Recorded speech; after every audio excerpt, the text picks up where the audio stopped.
Students, आज के lecture में हम बात करेंगे trends in chemical properties of group 15 elements की। देखिए, लास्ट लेक्चर में हम लोगों ने ग्रुप 15 के एलिमेंट्स के हाइड्राइड्स के टाइप्स और प्रॉपर्टीज को डिस्कस कर लिया था। आज के लेक्चर में हम लोग ग्रुप 15 के एलिमेंट्स के ऑक्साइड्स के टाइप्स और उसकी प्रॉपर्टीज को देखेंगे और हैलाइड्स के टाइप्स और प्रॉपर्टीज को देखेंगे। तो चलिए फिर स्टार्ट करते हैं हम लोग हमारे लेसन। बात करते हैं हम लोग ऑक्साइड्स ऑफ ग्रुप 15 एलिमेंट्स की। सबसे पहले इसकी टाइप्स को देखते हैं। देखिए, जो आपके ग्रुप 15 के एलिमेंट्स होते हैं ये ऑक्सीजन के साथ रिएक्शन करके टू टाइप्स के ऑक्साइड्स बनाते हैं। पहला है आपका E2O3 टाइप और दूसरा है आपका E2O5 टाइप। तो इसके एग्जांपल्स को देख लेते हैं। E2O3 का एग्जांपल है N2O3, P4O6, AS4O6, SB4O6, Bi2O3। अब कुछ बच्चों के माइंड में ये क्वेश्चन आ रहा होगा कि यहाँ पे 4-6 है, यहाँ पे 4-6 है, तो हमें कैसे पता चला कि ये E2O3 टाइप का है। तो मैं आपको बताना चाहती हूँ कि यहाँ पे ये जो E2O3 से सेंस है आपका कि ये जो E यानी कि वो एटम जो कि ग्रुप 15 से बिलोंग कर रहा है उसका और ऑक्सीजन का रेशियो जो है यहाँ पे 2-3 होना चाहिए। ठीक है, तो वो बिलोंग कर रहा है आपका E2O3 से। E2O3 टाइप में कहा जाएगा वो। ठीक है, तो यहाँ पे जो 4-6 है तो आप यहाँ पे देख सकते हो ये 2-3 रेशियो है ना, यहाँ पे 2:3 का रेशियो है ना यहाँ पे। ठीक है, तो अब आगे की बात समझिए। दूसरा मतलब E2O5 का एग्जाम्पल देखिए। एग्जाम्पल है यहाँ पे देखिए N2O5, P4O10, AS4O10, SB4O10।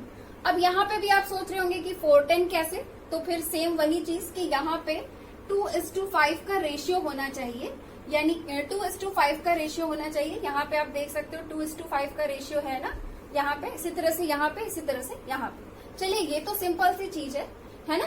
ये फर्स्ट पॉइंट में पहले आप ये मेंशन करिए कि जो आपका ग्रुप 15 का एलिमेंट्स होता है ये 2 टाइप्स का ऑक्साइड्स बनाता है और उसके एग्जाम्पल इतना मेंशन कर लिया आपने। अब चलिए सेकेंड पॉइंट्स की तरफ। सेकेंड पॉइंट ये है कि जो बिस्मथ होता है वो आपका E2O5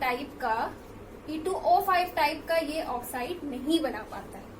अब आप पूछेंगे कि ऐसा क्यों, बिस्मथ क्यों नहीं बना पाता, बाकी तो सारे एलिमेंट्स बना लेते हैं इस फैमिली के, है ना। तो इसका आंसर है इनर्ट पेयर इफेक्ट। देखिए, E2O3 टाइप में अगर हम लोग चेक करें सभी के ऑक्सीडेशन स्टेट्स की, एक सिंगल एटम की, जैसे यहाँ पे नाइट्रोजन एटम का ऑक्सीडेशन स्टेट चेक करें तो +3 हो जाएगा।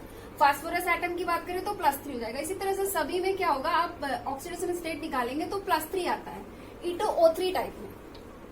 और E2O5 टाइप में अगर आप ऑक्सीडेशन स्टेट निकालें तो यहाँ पे एक सिंगल नाइट्रोजन का ऑक्सीडेशन स्टेट आएगा +5। फास्फोरस का आप चेक करेंगे तो आपको मिलेगा +5। इसी तरह से सभी में यहाँ पे ये देखने को मिलता है कि इनका ऑक्सीडेशन स्टेट जो होता है वो +5 होता है। तो मैंने जब आपको ऑक्सीडेशन स्टेट्स पढ़ाया था तो वहां पर बताया था कि जो आपका बिस्मथ होता है, बिस्मथ का अभी तक एक ऐसा अकेला सिर्फ एक ही कंपाउंड अभी तक ऐसा पाया गया है BiF5, जहां पर बिस्मथ +5 ऑक्सीडेशन स्टेट शो कर पाता है। उसके अलावा नेचर में अभी तक कोई भी ऐसा कंपाउंड नोन नहीं है जहां पर बिस्मथ में +5 ऑक्सीडेशन स्टेट देखा जाए। अब ऐसा क्यों होता है, क्योंकि बिस्मथ क्या होता है, बिस्मथ इनर्ट पेयर इफेक्ट की वजह से +5 ऑक्सीडेशन स्टेट्स नहीं शो कर पाता है ना। ये चीज मैंने आपको बताया था कि बिस्मथ के केस में इनर्ट पेयर इफेक्ट रखता है, जिसकी वजह से बिस्मथ का जो NH2 का इलेक्ट्रॉन होता है वो बॉन्डिंग में पार्टिसिपेट नहीं कर पाता। बिस्मथ +2 ऑक्सीडेशन स्टेट तो शो कर लेता है लेकिन +5 ऑक्सीडेशन स्टेट नहीं शो कर पाता। तो यहाँ पे क्या है, जब E2O3 टाइप बनाने की बात है तो यहाँ पे +3 ऑक्सीडेशन स्टेट शो करना है, तो इसने इस टाइप का ऑक्साइड तो आसानी से बना लिया। लेकिन जब E2O5 टाइप की बात करें तो उसको ये नहीं बना पाएगा। क्यों? क्योंकि यहाँ पे +5 ऑक्सीडेशन स्टेट आ रहा है, इसे यहाँ पे 5 इलेक्ट्रॉन लूज करना पड़ेगा और इस पे इनर्ट पेयर इफेक्ट की वजह से 5 इलेक्ट्रॉन को लूज करने की टेंडेंसी नहीं है। ठीक है, तो आपका सेकेंड पॉइंट क्लियर, बिस्मथ वाला पॉइंट क्लियर। चलिए अब नेक्स्ट पॉइंट डिस्कस करते हैं जो कि नोट पॉइंट है। इसे आप नोट पॉइंट डालकर मेंशन कर लीजिए। यहाँ पे हम पर्टिकुलर नाइट्रोजन के बारे में बात करने वाले। देखिए, हमने ये जाना कि जो इस फैमिली के एलिमेंट्स होते हैं वो बेसिकली E2O3 और E2O5 2 टाइप्स के ऑक्साइड्स बनाते हैं। लेकिन नाइट्रोजन के साथ स्पेशल केस है। नाइट्रोजन में ये देखा जाता है कि ये कई सारे टाइप के वैरायटीज ऑफ ऑक्साइड्स को ये फॉर्म कर लेता है। आप यहाँ पर इसके एग्जाम्पल्स देख सकते हैं, है ना। लेकिन अब सवाल ये है कि नाइट्रोजन ऐसा क्यों कर पाता है, क्यों इतने टाइप्स के ऑक्साइड्स ये बना पाता है। तो नाइट्रोजन के पास एक स्पेशल केस है, एक स्पेशल टेंडेंसी है। क्या है? इसके स्मॉलर साइज की वजह से इसके पास टेंडेंसी होती है पी पाई ओवरलैपिंग करके मल्टीपल बॉन्ड बनाने की टेंडेंसी होती है, ठीक है। जिसकी वजह से नाइट्रोजन क्या करता है, ऑक्सीजन के साथ अलग अलग वे में जुड़ करके, अलग अलग वे में बॉन्डिंग करके इतने टाइप्स के ऑक्साइड्स को ये बना लेता है। मतलब कई तरह के ऑक्साइड्स को नाइट्रोजन अपना स्पेशली बना लेता है। इन सारे एग्जांपल्स को मैंने मेंशन कर दिया है जो कि नाइट्रोजन बनाता है। क्या क्या है? नाइट्रस ऑक्साइड है, नाइट्रिक ऑक्साइड है, die nitrogen try oxide, die nitrogen tetra oxide and die nitrogen penta oxide.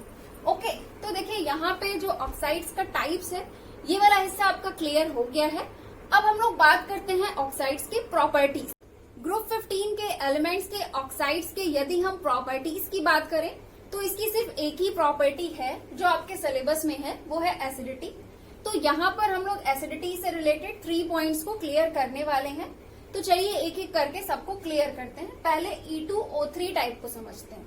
यहाँ पे आप देख सकते हो E2O3 टाइप के सभी एग्जाम्पल्स मेंशन हैं और वो भी सीक्वेंस में, nitrogen, phosphorus, arsenic, antimony, bismuth, है ना, सभी के ऑक्साइड्स हैं। अब समझिएगा आगे की बात। होता क्या है कि जैसे जैसे हम लोग टॉप से बॉटम की तरफ आते हैं वैसे वैसे हम ये देखते हैं कि इनके ऑक्साइड्स की जो एसिडिटी है वो घटती जाती है।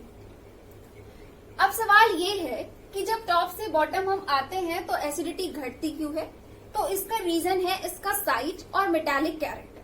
देखिए होता क्या है, जैसे जैसे आप टॉप से बॉटम की तरफ आते हैं वैसे वैसे आपको पता है कि एलिमेंट का साइज जो है वो इंक्रीज होता जाता है ना, और इसका मेटालिक कैरेक्टर भी इंक्रीज होता जाता है ना। बिस्मथ तो प्योरली ही मेटल होता है ना। तो टॉप से बॉटम आने पर मेटालिक कैरेक्टर के इंक्रीज होने की वजह से जो इसकी एसिडिटी है वो टॉप से बॉटम आने पर डिक्रीज हो जाती है। ओके, जो मेटल के ऑक्साइड्स होते हैं वो बेसिक इन नेचर होते हैं, जबकि जो नॉन मेटल के ऑक्साइड्स जो होते हैं वो क्या होते हैं, एसिडिक नेचर के होते हैं। ओके, ये बात आप लोग रखिएगा दिमाग में, ठीक है। तो जैसे जैसे हम लोग टॉप से बॉटम की तरफ आते हैं, चूंकि मेटालिक कैरेक्टर बढ़ता है, इस वजह से एसिडिटी घटती है। एक्सपेरिमेंटली ये पाया गया है कि जो नाइट्रोजन और फास्फोरस के ऑक्साइड हैं, E2O3 टाइप वाले, ये प्योरली एसिडिक होते हैं, प्योरली एसिडिक। जबकि अगर हम इसकी आर्सेनिक और एंटीमनी के बारे में बात करें तो ये एम्फोटेरिक नेचर के होते हैं। एम्फोटेरिक का मतलब होता है कि ये एसिडिक कैरेक्टर भी शो करते हैं और बेसिक कैरेक्टर भी शो करते हैं। और वहीं अगर हम लोग बिस्मथ की ऑक्साइड की बात करें तो ये प्योरली बेसिक होता है, क्योंकि ये प्योर मेटल होता है ना, प्योर मेटल होता है और मेटल का ऑक्साइड प्योरली क्या होता है, बेसिक होता है। ओके, तो चलिए E2O3 टाइप आपका क्लियर हो गया होगा। अब हम लोग E2O5 को भी इसी तरह से चेक कर लेते हैं। E2O5 की बात करें तो इसमें जैसे जैसे आप टॉप से बॉटम की तरफ आते हैं वैसे वैसे आप देखेंगे कि इनके ऑक्साइड्स की जो एसिडिटी होती है वो डिक्रीज होती जाती है। अब सवाल ये है कि ऐसा क्यों होता है, क्यों डिक्रीज होती है? तो सेम थिंग है, जो रीजन यहाँ पे था वही रीजन यहाँ पे भी है कि जैसे जैसे आप टॉप से बॉटम आते हैं वैसे वैसे चूंकि एलिमेंट का साइज जो है वो इंक्रीज होता जाता है, मेटालिक कैरेक्टर इंक्रीज होता जाता है, जिसकी वजह से इनका एसिडिक कैरेक्टर जो है वो डिक्रीज होता जाता है और बेसिक कैरेक्टर जो है वो इंक्रीज होता जाता है ना। चलिए ये तो बात हो गई एसिडिक कैरेक्टर की, जो कि बहुत ही सिंपल है, टॉप से बॉटम आने पर डिक्रीज होता है। अब हमें क्या करना है, थर्ड पॉइंट डिस्कस करना है, इसका पॉइंट नंबर C। अब यहाँ पे देखिएगा, यहाँ पे हमें क्या करना है, E2O5 और E2O3 इन दोनों को आपस में कंपेयर करना है कि इनमें से कौन ज्यादा एसिडिक है। तो इसका आंसर मैं आपको बताना चाहती हूँ कि जो आपका E2O5 होता है, E2O5 आपका ज्यादा एसिडिक होता है एज कम्पेयर टू E2O3। अब सवाल ये है कि ऐसा क्यों होता है, तो इसका आंसर देखिए। अगर हम E2O5 टाइप की बात करें तो यहाँ पे एलिमेंट में क्या ऑक्सीडेशन स्टेट होता है, अगर हम लोग जैसे N2O5 है, यहाँ पे अगर हम लोग सिंगल नाइट्रोजन का ऑक्सीडेशन स्टेट चेक करें तो कितना आता है, E2O5 टाइप में +5 आता है ना। तो यहाँ पे E2O5 टाइप में क्या ऑक्सीडेशन स्टेट होता है, इस पे +5 ऑक्सीडेशन स्टेट होता है ना। और E2O3 टाइप में सिंगल एटम पे कौन सा ऑक्सीडेशन स्टेट होता है, +3 ऑक्सीडेशन स्टेट होता है। तो जिसका ऑक्सीडेशन स्टेट हायर होता है उसकी एसिडिटी जो होती है वो ज्यादा होती है। अब आप कहेंगे कि ऑक्सीडेशन स्टेट हायर होने से एसिडिटी क्यों ज्यादा होती है, तो उसका आंसर ये है कि देखिए हायर ऑक्सीडेशन स्टेट होगा, ज्यादा पॉजिटिव चार्ज होगा तो उसका इफेक्टिव न्यूक्लियर चार्ज ज्यादा होगा, उसकी इलेक्ट्रॉन अट्रैक्टिंग टेंडेंसी ज्यादा होगी। तो मॉलिक्यूलर स्टेज में उसका इलेक्ट्रोनेगेटिविटी भी ज्यादा होगी, है ना। और मैं आपको बताना चाहती हूँ कि जो आपकी इलेक्ट्रोनेगेटिविटी होती है वो डायरेक्टली प्रोपोर्शनल होती है एसिडिटी के। मतलब इलेक्ट्रॉन अट्रैक्टिंग टेंडेंसी जितना ज्यादा होता है, एसिडिक कैरेक्टर उतना ज्यादा होता है। इलेक्ट्रॉन लूजिंग कैरेक्टर जितना ज्यादा होता है, बेसिक कैरेक्टर उतना ज्यादा होता है, ठीक है। इलेक्ट्रॉन अट्रैक्टिंग टेंडेंसी यानी कि इलेक्ट्रोनेगेटिविटी डायरेक्टली प्रोपोर्शनल होता है एसिडिटी के। और वहीं अगर हम बेसिसिटी की बात करें तो electron losing character directly proportional होता है बेसिसिटी के। ओके, तो यहाँ पे ये ज्यादा एसिडिक क्यों है, यहाँ पे आपको समझ में आ गया होगा, due to higher oxidation state. Higher oxidation state की वजह से इसकी इलेक्ट्रोनेगेटिविटी ज्यादा है, इस वजह से ये ज्यादा एसिडिक है और ये आपका कम एसिडिक है। ओके, तो यहाँ पे आपके ग्रुप 15 के एलिमेंट्स के ऑक्साइड्स की एसिडिटी यानी कि इसकी प्रॉपर्टी भी क्लियर हो गई है। अब हम लोग बात करते हैं ग्रुप 15 के एलिमेंट्स के हैलाइड्स की। ग्रुप 15 के एलिमेंट्स हैलोजन के साथ रिएक्शन करके टू टाइप्स के आपके ये हैलाइड्स बनाते हैं। एक है आपका MX3 टाइप और दूसरा है MX5 टाइप, ठीक है। M आपका रिप्रेजेंट कर रहा है ग्रुप 15 के एलिमेंट्स को, यानी कि M का मतलब हो जाएगा आपका nitrogen, phosphorus, arsenic, antimony, bismuth. और X क्या है, halogen, fluorine, chlorine, bromine, iodine. Okay, तो ये टू टाइप्स के बनाता है, यानी कि 3 हैलोजन इससे जुड़ सकते हैं और 5 हैलोजन इससे जुड़ सकते हैं। ओके, यहाँ पे इसके कुछ एग्जांपल्स देख लीजिए, NF3, NCl3, इसी तरह से PF3, PCl3, इसी तरह से आर्सेनिक का, एंटीमनी का। और बिस्मथ का मैं बता देती हूँ कि बिस्मथ सिर्फ BiF5 ही बनाएगा, इसका ध्यान दीजिएगा। ये आपका BCl5 या BBr5 या BI5 ये सब नहीं बनाएगा। क्यों नहीं बनाएगा? क्योंकि आपको बिस्मथ के बारे में पता है कि बिस्मथ जो है वो +5 ऑक्सीडेशन स्टेट में केवल और केवल सिर्फ और सिर्फ इस इकलौते कंपाउंड में ही +5 ऑक्सीडेशन स्टेट में पाया जाता है। बाकी बिस्मथ का और ऐसा कोई भी कंपाउंड नहीं है जहां पे बिस्मथ +5 ऑक्सीडेशन स्टेट शो कर पाए। ओके, यानी कि ये बाकी के हैलोजन के साथ रिएक्शन नहीं कर पाएगा। क्यों नहीं कर पाएगा? Due to inert pair effect. Okay, चलिए ये तो सिंपल सी बात हो गई कि जो आपके ग्रुप 15 के एलिमेंट्स होते हैं ये 2 टाइप्स के हैलाइड्स बनाते हैं और उनके कुछ जनरल एग्जांपल्स है ना। और बाकी बिस्मथ के लिए ध्यान दीजिएगा कि ये बाकी का नहीं बनाएगा due to inert pair effect. Okay, चलिए अब यहाँ से जो एक इम्पोर्टेंट पॉइंट है, जो मोस्ट इम्पोर्टेंट पॉइंट है जहां से क्वेश्चन बन सकता है, वो ये समझिए। मैं आपको ये बताना चाहती हूँ कि जो नाइट्रोजन होता है, नाइट्रोजन ये आपका जो है MX3 टाइप का तो बना लेता है, लेकिन MX5 टाइप का ये नहीं बना पाता। MX टाइप का हैलाइड जो है नाइट्रोजन नहीं बना पाता। अब सवाल ये है कि ऐसा क्यों होता है, हैलोजन MX5 टाइप का क्यों नहीं बना पाता? तो इसका आंसर मैं अब आपको बताती हूँ, देखिएगा। देखिए, इसका आंसर छुपा है इसके इलेक्ट्रॉनिक कॉन्फ़िगरेशन में। समझिएगा, नाइट्रोजन का इलेक्ट्रॉनिक कॉन्फ़िगरेशन क्या होता है? नाइट्रोजन का इलेक्ट्रॉनिक कॉन्फ़िगरेशन होता है 1s2 2s2 2p3। और फास्फोरस का क्या होता है? फास्फोरस का इलेक्ट्रॉनिक कॉन्फ़िगरेशन होता है 1s2 2s2 2p6 3s2 3p3। ठीक है, अब देखिएगा, समझिएगा। नाइट्रोजन के केस में क्या है, ओवरऑल कितने नंबर ऑफ सेल्स हैं? सिर्फ 2 सेल्स है ना। अब आपको पता है कि सेकंड सेल में कोई डी सबसेल नहीं होता है ना। सेकंड सेल में क्या होता है, सिर्फ S और P सबसेल होता है, डी सबसेल नहीं होता है। तो इसका मतलब ये हुआ कि नाइट्रोजन के पास जो है आपका डी सबसेल नहीं है ना। जबकि इस फैमिली के जो बाकी के एलिमेंट्स हैं उनकी अगर हम बात करें तो उनके पास डी सबसेल होता है। हमें कैसे पता कि इस फैमिली के बाकी के एलिमेंट्स में डी सबसेल होता है? ये ऐसे पता क्योंकि देखिए फास्फोरस से क्या होता है, फास्फोरस से ही थर्ड सेल स्टार्ट हो जाता है ना। फास्फोरस में टोटल कितने सेल्स हैं? 3 सेल्स हैं, है ना। और थर्ड सेल में क्या होता है? थर्ड सेल में S सबसेल भी होता है, P सबसेल भी होता है और D सबसेल भी होता है ना। अब इसके बाद जो आएगा आर्सेनिक आएगा, तो आर्सेनिक में क्या होता है? आर्सेनिक में 4 सेल्स होता है, वहां पे भी डी सबसेल रहेगा, है ना। अब इसके बाद के जितने भी एलिमेंट्स हैं फिर सब जगह पे डी सबसेल है।